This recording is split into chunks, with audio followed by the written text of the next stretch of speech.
অল্প বয়সে কাউকে পাওয়ার আশায় নিজের জীবন নষ্ট করো না।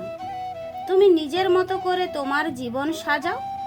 সময় বলে দেবে তুমি কার হবে আর কে তোমার হবে। জীবনে যদি খারাপ সময় না আসতো, তাহলে আপনার মধ্যে লুকিয়ে থাকা পর আর পরের মধ্যে লুকিয়ে থাকা আপনকে কখনো চেনা যেত না। আপনাকে একজন জিজ্ঞাসা করেছিল, আমার সব থেকে আপন কে? আমি হেসে উত্তর দিয়েছিলাম, সময়। কারণ সময় ঠিক থাকলে সবাই আপন, আবার সময় খারাপ থাকলে কেউ আপন নয়। শুভ সকাল আমার সকল প্রিয় বন্ধুরা। পূর্ব মেদিনীপুর জেলার ছোট্ট একটি গ্রাম থেকে আমি মানসী।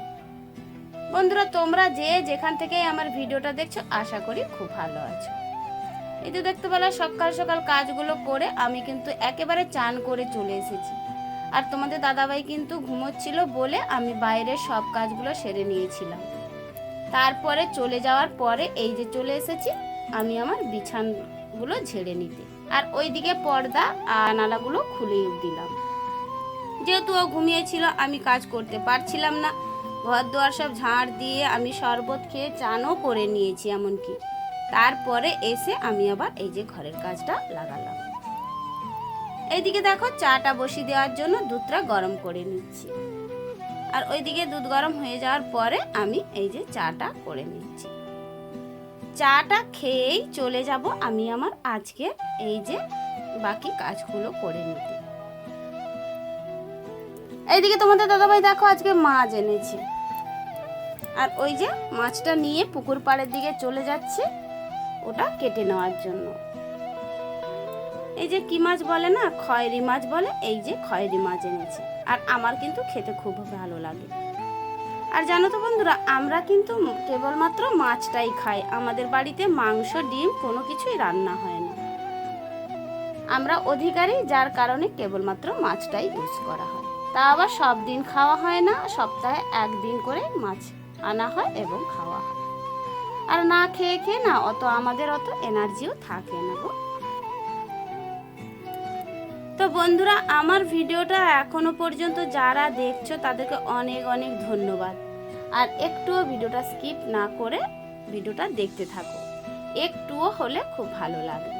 আর যদি ভালো লেগে থাকে একটু অংশ, তাহলে লাইক কমেন্ট সাবস্ক্রাইব করে পাশে থাকা অনুরোধ রইল। আর জানো তো বন্ধুরা, এই যে আমি না মাছটা ভালো করে কাটতে পারি না, যার কারণে তোমাদের দাদাভাই কিন্তু সব সময়ের জন্য মাছ কেটেই নিয়ে আসে।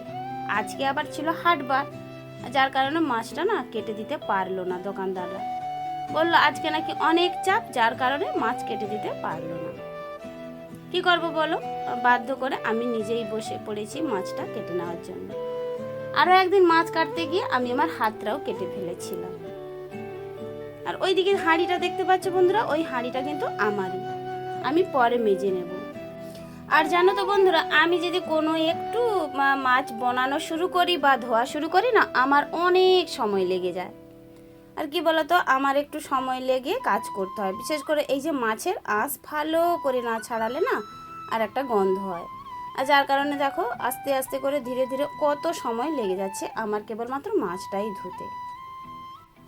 তো যাই হোক বন্ধুরা, আর ওইদিকে দেখো ওই যে বঁটিটা আমি ঘাটে নেমে নিয়েছি ধুয়ে নেওয়ার জন্য। ওই বটিটা হচ্ছে আমাদের এঁসা বটি। আর ওই বটিটা কোনোদিনই আমাদের মাছ ছাড়া অন্য কিছু কাটা হয় না।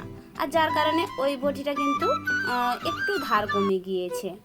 আর যেহেতু কোনো কিছু সবজি কাটানো হয় না, আমাদের নিরাম বটিতেই কাটা হয় সব সময়ের জন্যে, যার কারণে এই বটিটা আমাদের ধার পড়া। আর নিরাম বটিটা হচ্ছে আমাদের প্রচণ্ড ধার।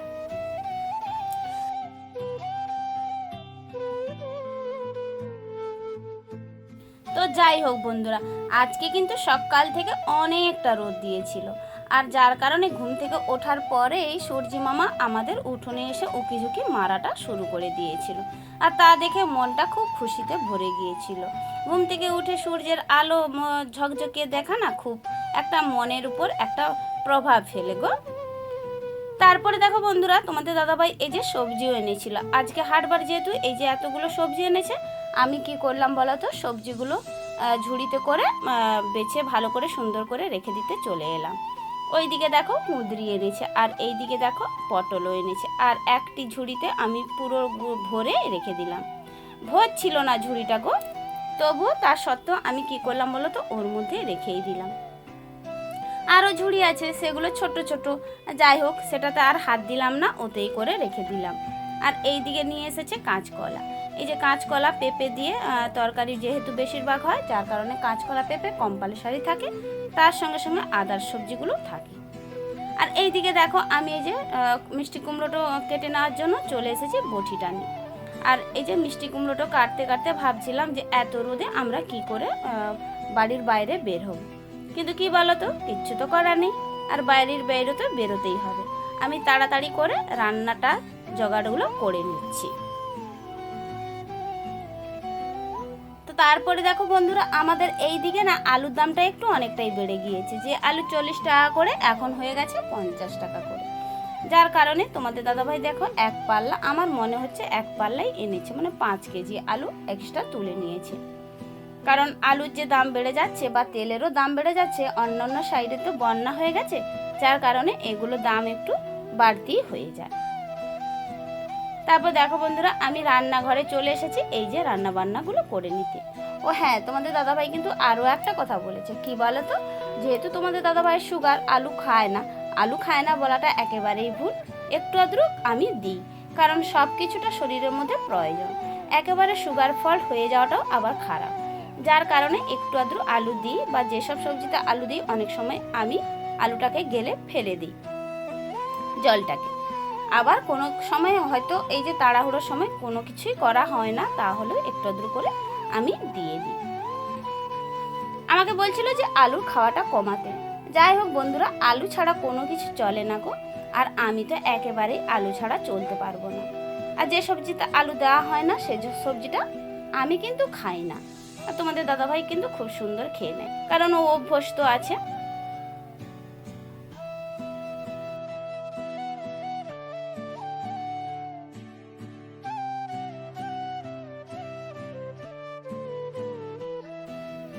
এইদিকে দেখো তোমাদের দাদাভাইও বাজার থেকে চলছে, ওই যে দেখতে পাচ্ছ সাইকেলটা, তোমাদের দাদাভাই ওই যে ছায়রাতে সাইকেলটা রেখে দিয়েছে।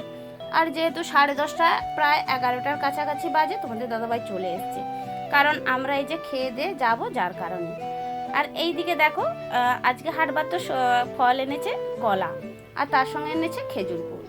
আর একটা কলা আমাকে দিয়ে গিয়ে বললো যে তুমি এটা খেয়ে নাও, আর আমি কি করলাম, রান্নাঘরে দাঁড়িয়ে দাঁড়িয়ে কলাটা খেয়ে নিচ্ছি।